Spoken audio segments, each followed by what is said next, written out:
Hey guys, I'm back. So, for this session, I just want to do some old-fashioned sharing energy. It was way back in the day when I started doing YouTube videos. We were just totally gung-ho about sharing Reiki and sharing Diksha and sharing Xayun Waho, previously called the Akadwa. Again, I'm calling it that now. This is my healing cave. I'm going to be using my techniques and my modality. This is my modality, The energy itself was called the Akadwa. There was no modality given to us to use. It was just, here's the energy, you do what you want with it. Which, in a way, I spiritually respect. But there's a new framework around it, and then the entire house of cards came crumbling down because of all this stuff that came out about cult leaders, abuses of power, etc. So that's all I'm going to say about that. I don't want to keep harping on it. I just want to get back to what is good, which is the energy itself. So, yes. When I first started doing this stuff and sharing the energy, it was a new thing. We were sharing energy literally through videos.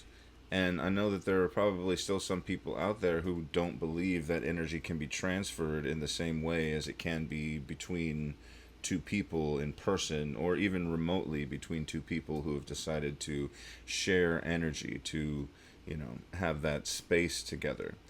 I believe in non-locality, especially when it comes to consciousness, and that we can influence things and people from a distance, especially when there is that trust, when there is that collective sacred space between us. And so I don't have a problem sharing energy remotely. I had to get over that a long time ago. It's absolutely possible. It's a real thing. We don't need to harp on that point. The other weird thing is the video thing. So obviously, if I make a video, and I'm going to be making several of these healing videos, just sharing energy and trying to introduce you to some really powerful work. The other thing is, I'm not there physically at the time that you're watching it, right? I am if I'm doing a live stream, obviously, but how can that happen? Honestly, I don't freaking know.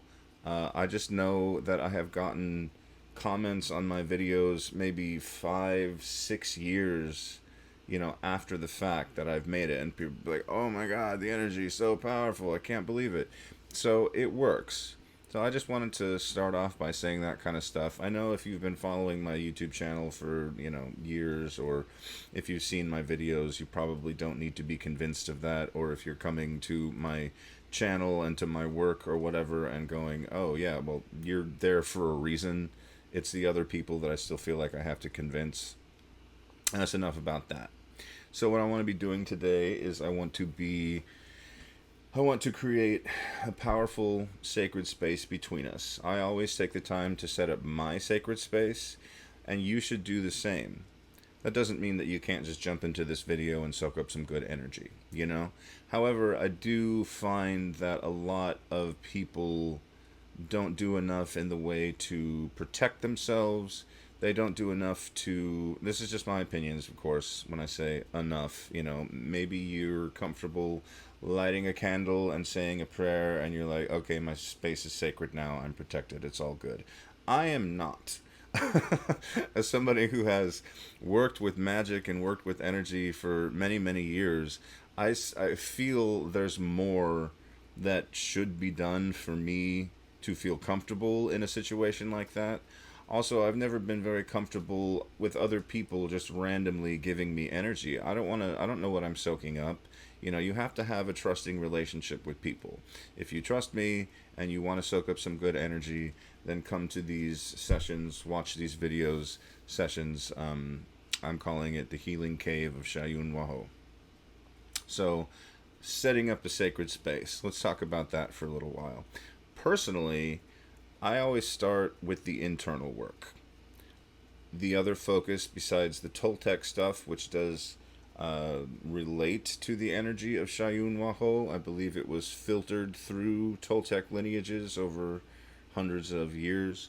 and that culture and that spiritual awesomeness, a lot of power and very unique flavor to it because of that.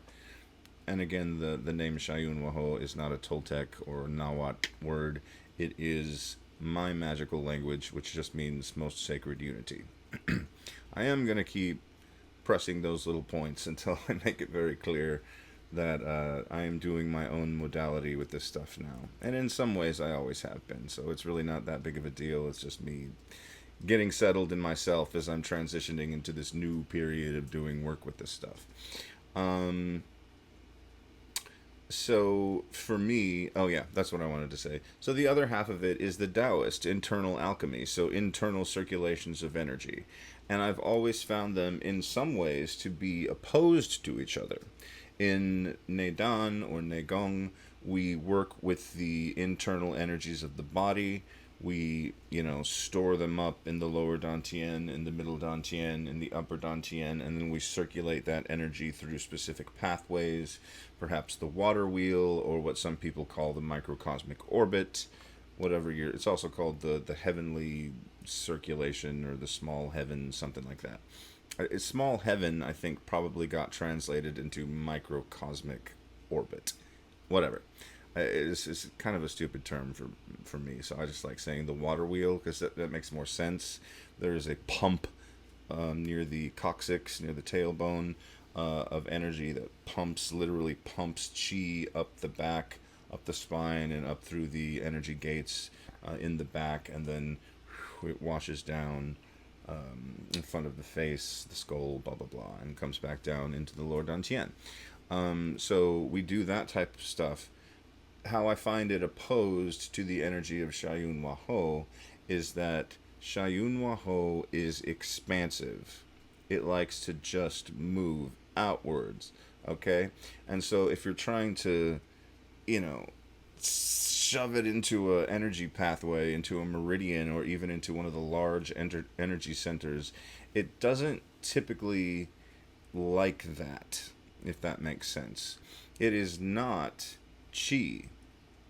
It interacts with chi, and it has elements of fresh, good, beautiful bioenergy, good chi within it, but it's something else. It's a special energy. I believe that energy was cultivated probably starting with people's personal energy, internal energies, the singular practitioner's personal energies, but then also, and this is actually very Taoist, although I think this was happening more in the Toltec tradition, combining it with the energies of the earth, with the energies of the sun, the energy of the moon, the energy of the stars. If you look at the aspects of Xayun Waho, they start out as earthly aspects. Well, if you start all the way at the bottom below the root chakra and use that map, it's actually a celestial or cosmic aspect, and then earthly being obsidian, lunar, so the moon, so that's another thing that's out there in orbit, right? Cosmic, heavenly, if you want to, or celestial, if you want to think of it that way. Volcanic, another earthly element. Solar, another heavenly element. Oceanic, another earthly element. Atmospheric, another, you get it. So, that's the type of energy that we're dealing with. It is much different than bodily chi, and it has a very special magical quality to it. So, having said that, it's not so comfortable being shoved in tight spaces, being contained. That's the word I was looking for earlier. I was writing some things. Contained, stored up in the lower Dantian. It likes to move outwards. It's having to do with all of these energies of stars and planets and even the earth or whatever. It's a different vibration. I don't like using the word vibration just because it's a little new agey, but it literally is a different type of vibration. And if you want to know more about the Neidan or Neigong stuff, we're talking about 3 different types of qi that work throughout the body: Jing, Qi, and Shen. These are different vibrations. They are different levels of refinement of chi proper. The earth and all of the celestial bodies and things have the three treasures as well. They're called the three treasures, the three different types of energy that we're working with. So the earth has Jing, which is the lowest density, lowest vibration, and low and dense does not mean bad. That's one of the reasons I don't like the New Age terminology, because low vibration is, oh, you're in a low vibrational state, dude. You know, I just can't be around you right now. That's not what I'm talking about. Low is more physical, more dense, more earthly. The earth also has Qi. The earth also has Shun. The highest level of refinement for the earth is where our Jing starts. So this is all Taoist stuff. This is all in Neidan, which is, again, one of my babies. Like, this is Toltec stuff, Taoist stuff, bringing them together. That's what I've always been about. That's what I've always done. That's what's propelled me on my journey so far. So when you are working with an energy like Xayun Waho, it's expansive, it's moving out, it's the energies of the sun and the earth and the ocean and the sky and all of this stuff. Very lofty. How do you work with that if you're trying to do internal circulations and whatnot? Well, what I've been coming to the conclusion, and this has been building for years and years and years, is that you allow it to expand and fill up that space, and then you work with the internal circulations. So if you're interested in more on that, there is a whole video that I did on combining Xayun Waho energy with Neidan practice. That's not necessarily the focus of this video. However, there's another thing that we can do. The energy, I would not say that it has an intelligence necessarily. However, what it responds to is consciousness. What it responds to is awareness. Awareness is focused consciousness. You are conscious of something.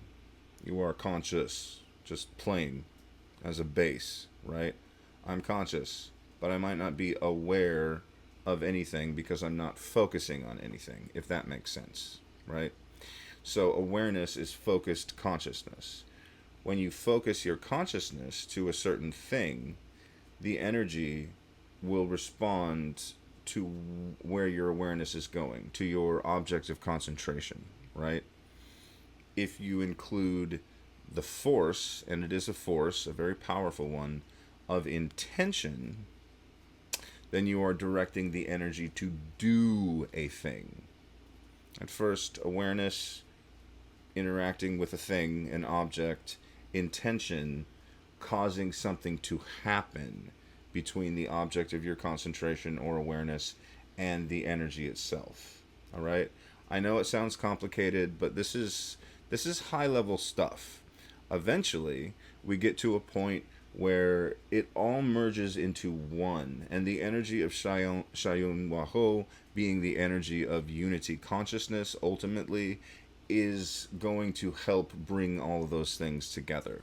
So as we're concentrating on one thing and intending it to do a certain thing, and also keeping a little bit aware that we are still activating the energy, we're aware of the energy, we're aware of the object of our concentration, we're also aware of our intention, sounds like a lot.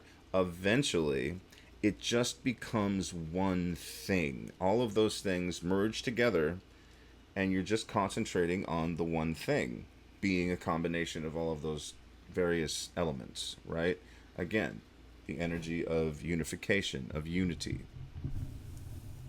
I keep hitting my microphone, so I'm going to move it over here just a little bit. Okay, so,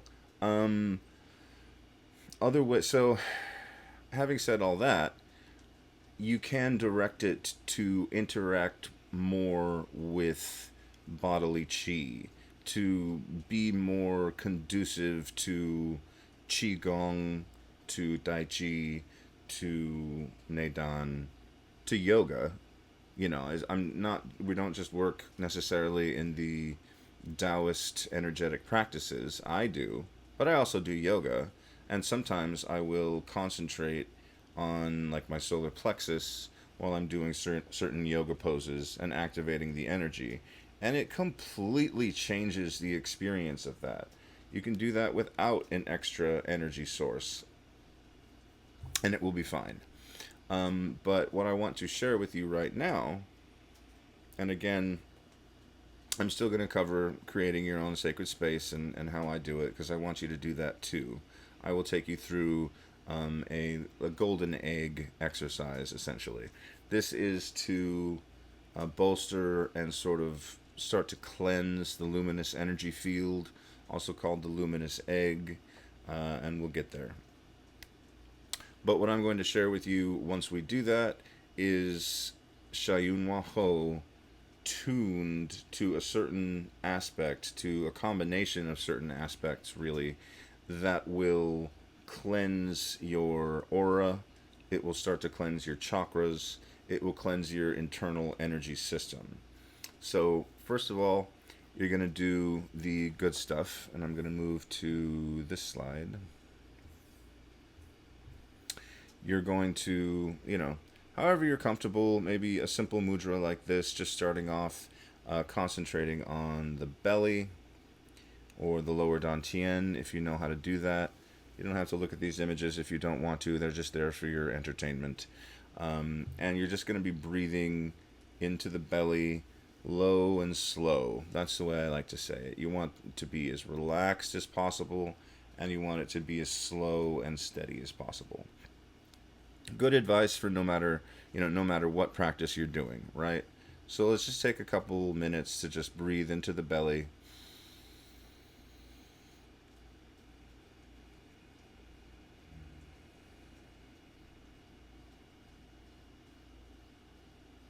You can just keep your hands on your lap if you want to. You can hold a mudra.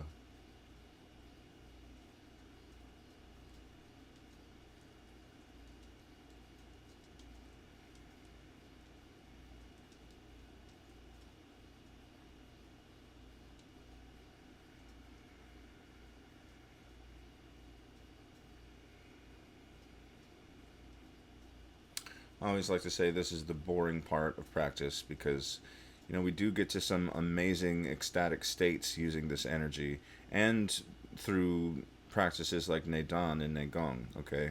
Make no mistake. All of these things can lead to ecstatic states, states of bliss, transcendent states of awareness, consciousness, etc., etc., etc. All right? But this is the boring stuff. We always need to relax first. Sometimes it's good to shake things out a bit, maybe having gone for a walk before, anything that tickles your fancy. So doing that, then concentrating on the lower dantian, or just breathing into the belly space, letting it expand as much as possible. You can also imagine positive chi, positive energy, clean energy coming in directly into the belly button, into the navel.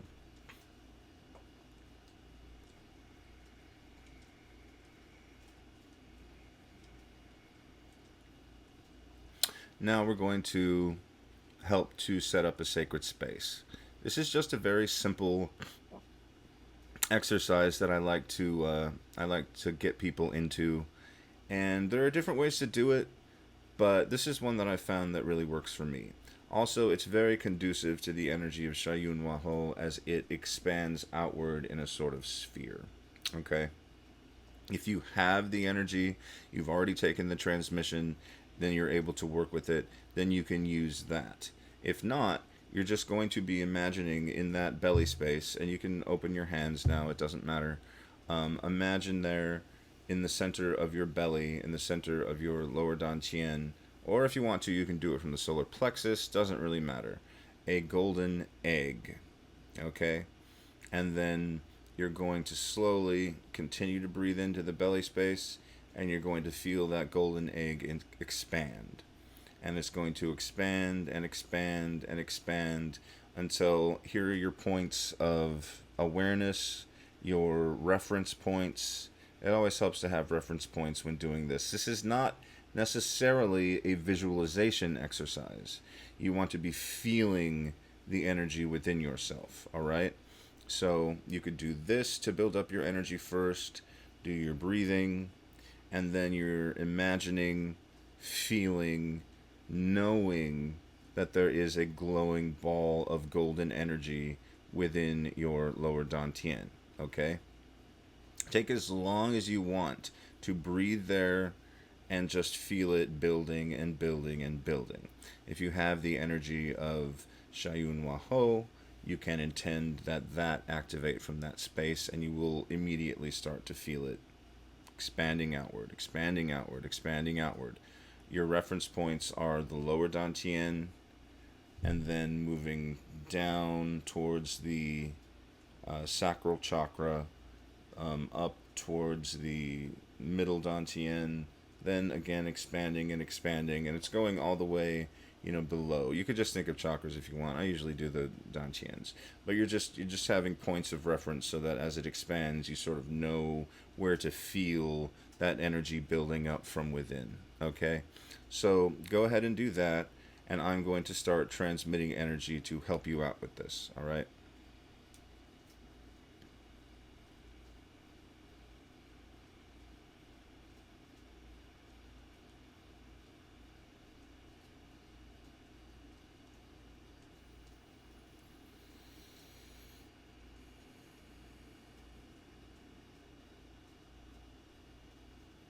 I did make these images with golden light, golden energy around them.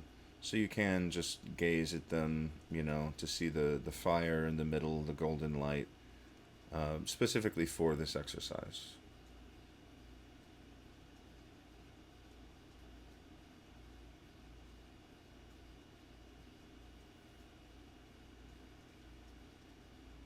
And continue expanding that golden ball until it completely encompasses your body.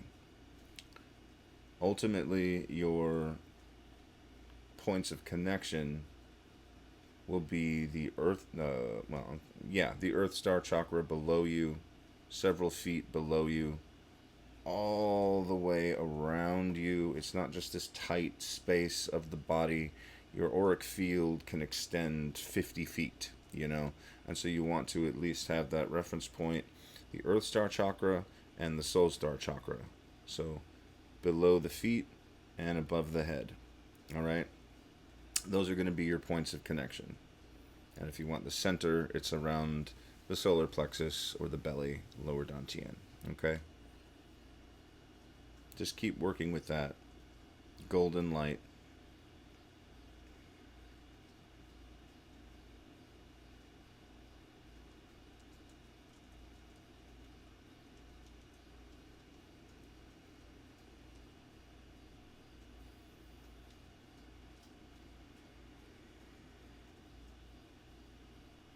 Until it's all the way connected to your earth star chakra. It's connected to your soul star chakra.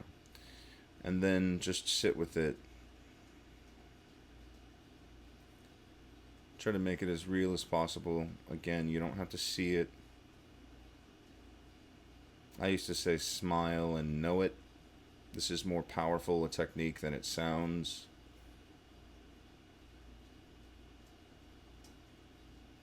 Another one could just be fake it till you make it, baby. We're working with consciousness here, and consciousness directs energy. The point is not to visualize. You could be blind in doing this. I'm half blind, so I appreciate that.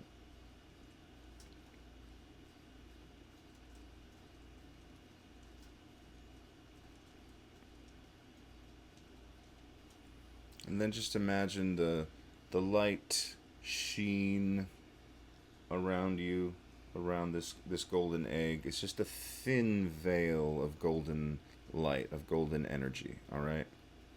And again, I'm just bolstering it with the pure light of Xayun Waho.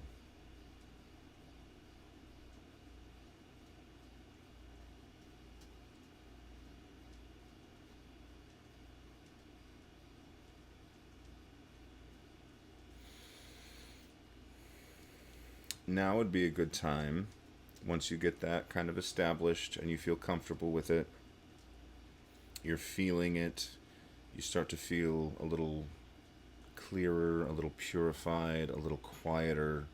The noise kind of dies down in your mind.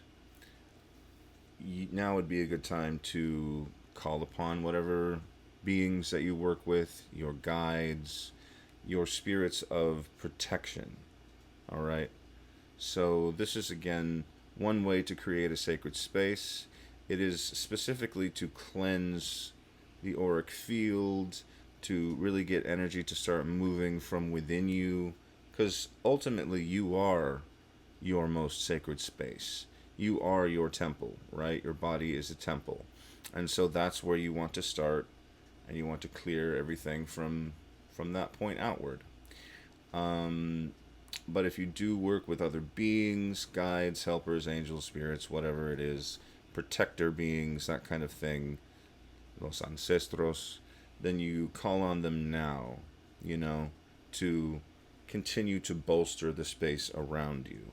Another one is something like a banishing ritual. So you would stand up, or you don't even have to face the different directions, but to do the four directions, calling the four directions, the different elements, the power animals associated with the directions. If you're being real crazy, you can do the bagua, and that is 8 directions, which actually makes a lot more sense. What you are doing is you are establishing a perfect three-dimensional space and all of these directions within it. So you need at least 6, and also your point of origin, which is your center. But really, at least for me, because that would be 4 directions, north, south, east, west, but also up and down. If you add the other ones, you get 8, 9, 10, Anyway, you know where I'm going. You want to establish as many directions as possible. Interestingly enough, I work with a 9 aspect model of Xayun Waho, and so there's enough. Let's just put it that way. You could do the Bagua model, that would be 8 directions, but also up and down. Or no, what am I saying? You have the 8 directions. You also have your one in the center, which would be 9. So there's enough for that, right? That's enough about that. What you're trying to do is sort of create this three-dimensional, energetic, spiritual object around you. And again, they can relate to the energies of the directions themselves, the spirits associated with them, the animals associated with them, and all of that. Okay, so I've talked enough about that. Continue creating your sacred space, calling in your guides or the spirits that you work with if you do, or just continuing to radiate that energy from within you. Your higher self, your Atman consciousness, all the things.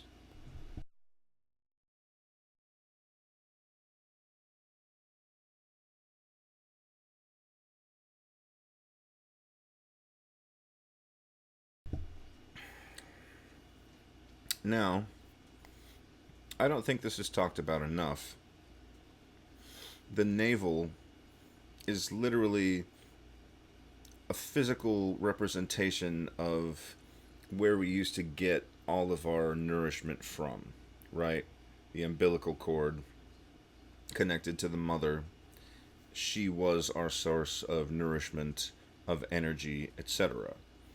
It still is energetically.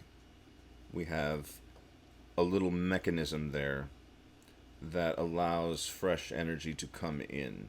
And it's the perfect place to start feeding energy or pulling energy in to the lower Dantien and then circulating it throughout the body. If you can get it into the lower Dantien, it's going to naturally circulate throughout the rest of the body anyway. The only reason I mention this is just to move your intention, your focus a little bit to, excuse me, move your intention a little bit to pull in fresh energy as I'm sending out this energy into your luminous energy field, pulling it in through the navel into the lower Dantien. Okay? Now, what I'm going to be sending is a combination of different aspects of Xayun Waho that specifically break up stuck chi that specifically nourish the body, that help support proper chi flow. Okay? So if you're sensitive, you will probably notice a difference right away. Let's go ahead and do that. I'm going to shut up now. I'm going to be sending this energy for several minutes.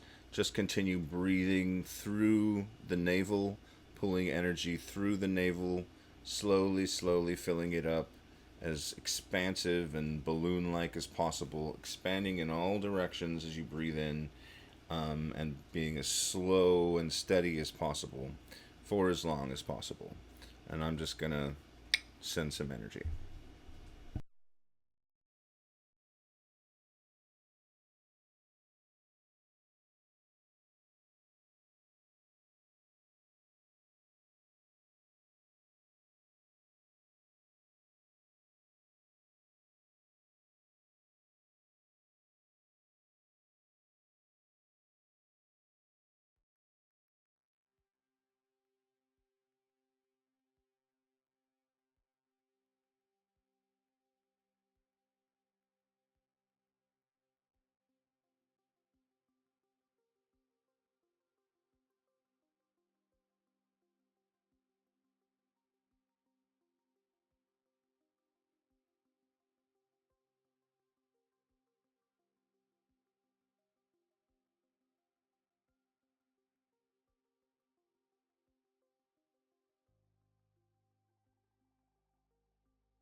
Okay. So just to let you know what I was going through, um, when I feel like there's I don't want to say it, like dirty energy that needs to be cleared out. I'm not saying y'all are filthy, that's not what I mean. But I get a sense of the smell of like soil, like mushroomy soil. And as I'm working and working and working, that started to clear away. And it's bodily chi. A lot of us don't take care of our bodies enough. So let me know what you guys were experiencing. I'm always curious about doing these processes. If you want to close down, then you can start to collapse the golden egg back into your belly, and you can do that yourself. Um, you can also breathe in and do this process where you're just pulling energy around from down and the sides, and honestly you can do it like this if you want to get a little more flow arts, but as long as you come back to some type of stability. If you're moving all the time, then that energy continues to move, so eventually you want to stabilize, and then cross your hands, either left over right if you're a woman, or right over left if you're a man.